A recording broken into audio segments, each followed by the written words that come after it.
அந்த கூட்டணிலாம் சேர போறாரு அப்படின்ட்டு ஒரு பொய்யான ஒரு பிரச்சாரத்தை ஸ்டார்ட் பண்ணிக்கிட்டு இருந்தாங்க.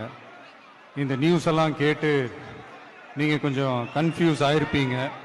அதனால இங்க மறுபடியும் ஓப்பனா தெளிவா ஒரு விஷயத்தை நான் சொல்றேன்.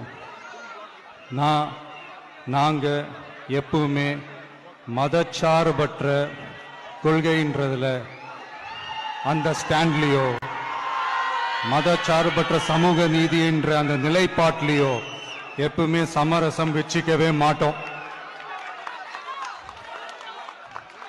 நம்மளுடைய தலைமையில தான் ஆட்சி அப்படின்றதுல எப்பவுமே உறுதியா இருக்கிறோம்.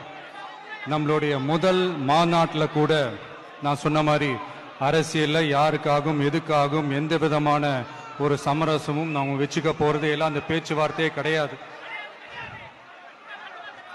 சரிங்களா? அதனால யார் என்ன அவதூறு பரப்புனாலும் தயவு செஞ்சு அதை நம்பாதீங்க. எல்லாம் வல்ல இறைவனின் அருளால் நாம நினைச்ச டார்கெட்டை நம்மளால நிச்சயமா அடைய முடியும். இன்னைக்கு என்னுடைய இஸ்லாமிய சகோதர சகோதரிகளுக்கு என்னுடைய ரமலான் நல்வாழ்த்துக்கள். கான்பிடண்டா இருங்க.